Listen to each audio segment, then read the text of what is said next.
Good day.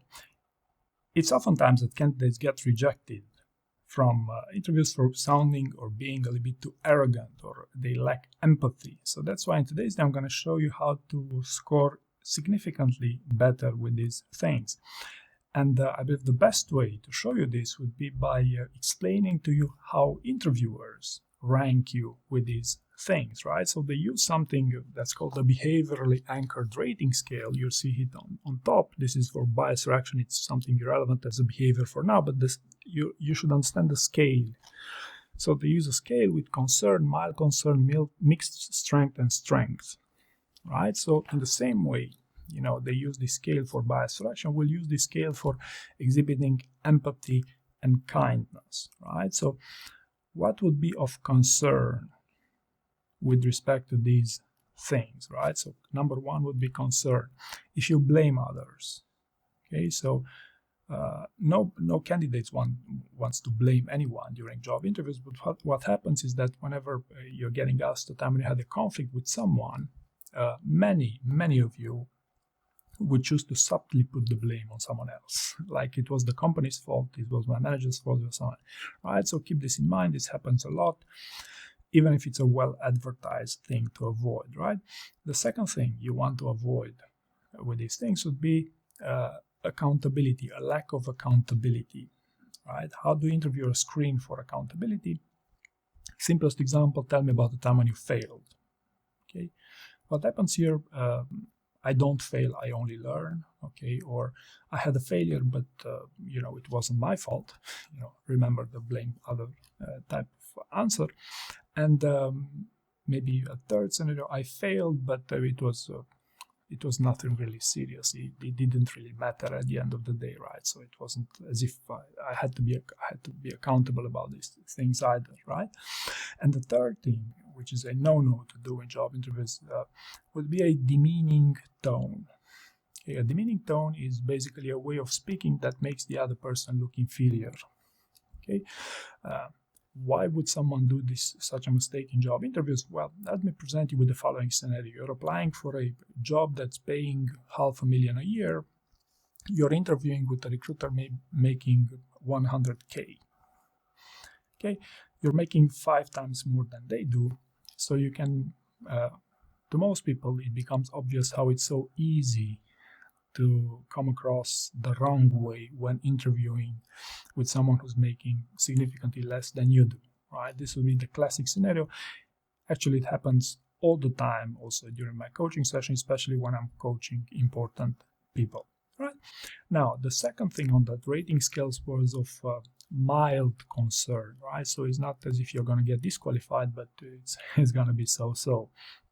It's when you are polite but vague. Okay, so how can you be vague in job interviews? It's actually, most people are too vague in job interviews, but the simplest example is, how do you handle conflict?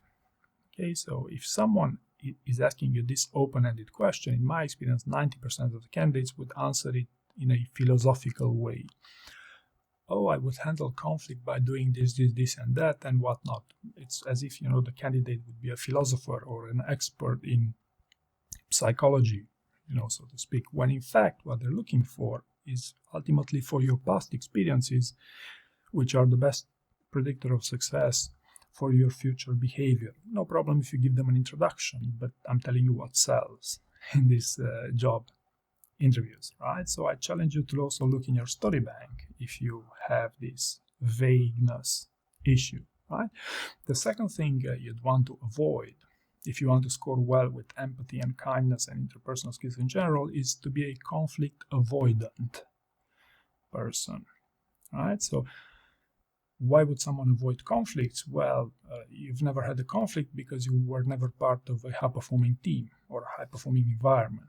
And it's possible you have a 20-year experience and to have never been part of high-performing teams. Okay, I was also surprised, but yeah, this is the case. Or another reason you'd be inclined to be conflict avoidant, it can be a signal that you lack backbone, right? You cannot impose your point of view even if you're right. Okay, so if you're conflict avoidant, it will not sell you well in job interviews either, right? The third thing would be inconsistent follow-through. Okay, so a lack of consistency between a candidate's words and the candidate's actions. I'm a great team player, but it was the other guy's fault in that circumstance, okay? Or I'm a very kind person, but whatever you're saying next doesn't sell you as such, right? Or there used to be an elevator pitch. I'm an exceptional leader with amazing listening skills. Yeah, wait until you hear them, how they answer interview questions, to really understand what the candidate's all about, right? So inconsistent follow-through would be another one. Now, what are some signals that you are doing good with these things? Well, the first signal, most obvious probably, would be to the opposite of a vague one, that is a specific, full star answers or full dramatized answers, whatever format you choose, but specific answers. Also, if I may add here, unless you know what you're doing, you should aim for longer, convincing first answers, right? The second thing you could do to improve your chances here would be to think of times when you've done mistakes, when you failed, for instance, but when you owned those mistakes, right? And the best way to show that you own those mistakes would be through the learnings that you took from them, right? Because it's not only an acknowledgement that you had a mistake, you did a mistake, that you also learn how you grew from that experience, right? Another good signal is when you're the type of person who likes to offer help, right?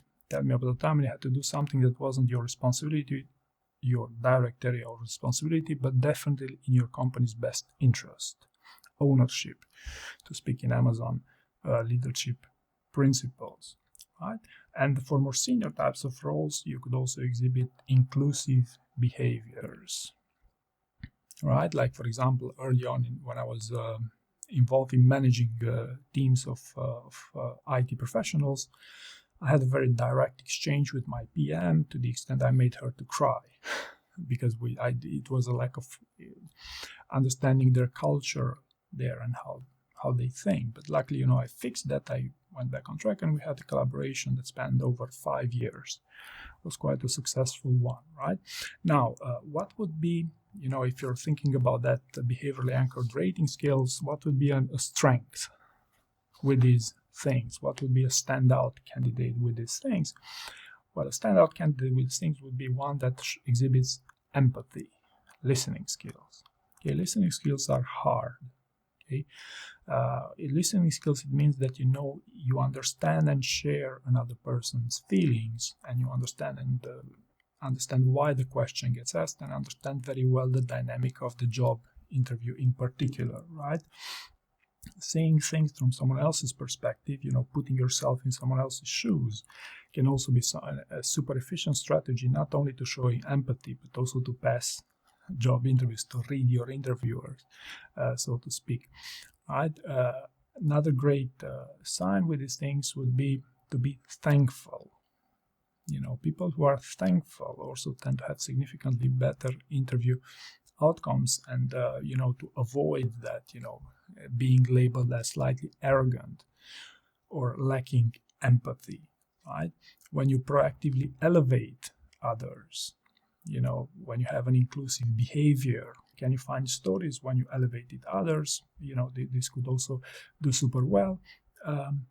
And last but not least, a simple trick here to exhibit a bit more your ability to work in teams and more empathy would be to use slightly more the word we versus I did this, right? So people who use we more than I tend to, be perceived as better team players, right? There's also, slight risk that you might come across as someone who might not have done what you say you did, but they could challenge you, okay? But here we're trying to fix the problem of empathy, okay, which is so common in many candidates, right? And as a closing remark here, keep in mind that interviewers have biases.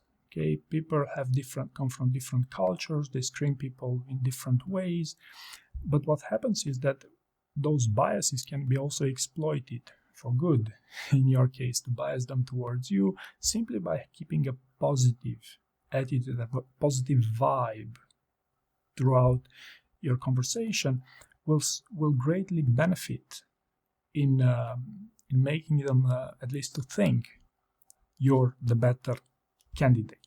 Right? So I hope you found this useful, and thank you very much for watching.